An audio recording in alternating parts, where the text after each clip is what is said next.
Hello' guys, বেছি দিন নাই আমাৰ আকৌ বিয়া আহি গ'ল। আজি এটা বিয়া বেলেগ প্ৰগ্ৰাম আপোনালোকক দেখাবলৈ যাই আছোঁ। চাওক, এনেই আমাৰ যিবিলাক আলহী চালহী আহিব আগতীয়াকৈ আহে বা বিয়াৰ দিনাখন সৰকাৰণে আহে, তেওঁলোকৰ কাৰণে ৰাতিপুৱা কিবা এটা নাস্তা তৈয়াৰ কৰিব লাগে। সেয়ে আমাৰ পিঠা বনোৱা এটা পৰ্ব আছে। এইটো পিঠা মানে গাঁৱত বনায়, চবেই বনায়। বিয়াৰ 2-3 দিন আগতে বনায়ে। আজি আমাৰ পিঠা বনাইছে। বলকচোন চাওক কেনেকৈ কি পিঠা বনালা, কি বনালা, কিমানখিনি বনালা। গতিকে ভিডিঅ'টো আপোনালোকে সম্পূৰ্ণৰূপে চাওক বা ভিডিঅ'টো আমি আৰম্ভ কৰোঁ। পিঠা বনোৱাৰ কাৰণে আমাৰ নাৰিকল চাৰিকল পূৰা কাটি কুটি ৰেডি, আৰু অকল নাৰিকলেদিয়ে নবনে, আমাৰ তিলেদিও বনাব। তিল গুৰ মিলাই কেনে এনেকৈ বনাব। আমাৰ দাদাই নাৰিকল চাৰিকল কাটি দি দিছে আৰু তিল চিল ৰেডি কৰিছিল। নাৰিকল চাৰিকল পৰা চকি চকি ভাজি চাজি লৈছিল, কিন্তু মই এইটো স্কিপ ল'ব নোৱাৰিলোঁ, কাৰণ মই অলপ বাহিৰত গৈছিলোঁ কিবা এটা লোৱাৰ কাৰণে। এয়াই আমাৰ বৌ, খুৰী, পেহী, মাহী চববিলাকে লগ লাগি কেনে পিঠা বনাত ব্যস্ত।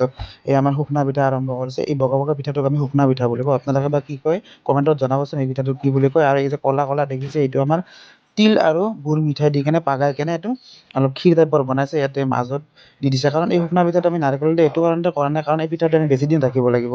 কাৰণ এই কেঁচা গুড়ত যদি আমি কেঁচা নাৰিকল দি বেছি দিন ৰাখিব নোৱাৰোঁ, কাৰণ এসপ্তাহমান আমাৰ পিঠাটো ৰাখিব লগাৰ কাৰণে আমি তিলেদি বনাইছোঁ। আৰু আমাৰ ইয়াৰ পিছত এটা পিঠা বনাব, খুলি পিঠা বা কাটা পিঠা। আমি কাটা পিঠা বুলি কওঁ। এইটো মানে আটা ময়দা লগ লাগি কেনে বনাওঁ। সেইটো আমাৰ কিন্তু নাৰিকল, ভাজা নাৰিকল দি বনাইছে। কাৰণ যিহেতু পিঠাটো ভাজাও হ'ব, নাৰিকল দি বনোৱা হ'ব, সেয়েহে সেইটোত নাৰিকল দিলে কোনো প্ৰব্লেম নাই। সেয়ে মানে চৌকা টৌকা মাহীহঁতে খুন্দি কেনে ৰেডি।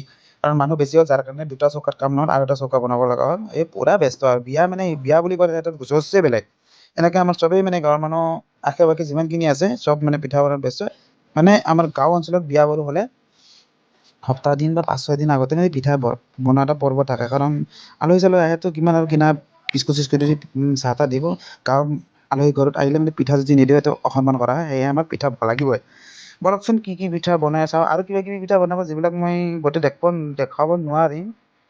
এই কাটা পিঠাটো চাওক, আমাৰ কাটা পিঠা বনোৱা আমাৰ কেইটামান কাৰিকৰ আহি আছে, দেখাই আছোঁ মই মানে অলৰেডি পেণ্ডেলৰ তলতে ত্ৰিপাল চিৰপাল পাৰি কেনে জেগা কৰি দিছোঁ। সেইফালে তেওঁলোকে মানে আটা চাটা মাৰি কেনে পূৰা ৰেডি। এটা দুটাকৈ ভালেখিনি মানুহ আহিল, মোটামুটি 3টা 3:30টাৰ পৰা আমাৰ পিঠা বনোৱা ষ্টাৰ্ট। এয়া আমাৰ আটা গুলি ৰেডি, এতিয়া বনাব কাটা পিঠা। বলকচোন চাওক কেনেকৈ কোনে কোনে লগ লাগি বনালা। আৰু এনেকুৱা আপোনালোকৰ ফালে যদি এনেকুৱা পিঠা বনোৱা পৰ্ব চৰ্ব আছে বা এনেকুৱা কিবা নিয়ম আছে, সেইটো জনাব। সেয়ে মোৰ লগত বানে ৰাহি আৰু ভিডিঅ'টো চাই যাব, লাইক কমেণ্ট শ্বেয়াৰ কৰি যাব, আৰু আগুৱাই যাবলৈ মোক উৎসাহ দিব, যাতে নতুন নতুন ভিডিঅ' আপোনালোকক দিবলৈ পাওঁ। ঠিক আছে, আপোনালোকে মিউজিকৰ মাজেৰে ভিডিঅ'টো চাই যাওক। Bye bye.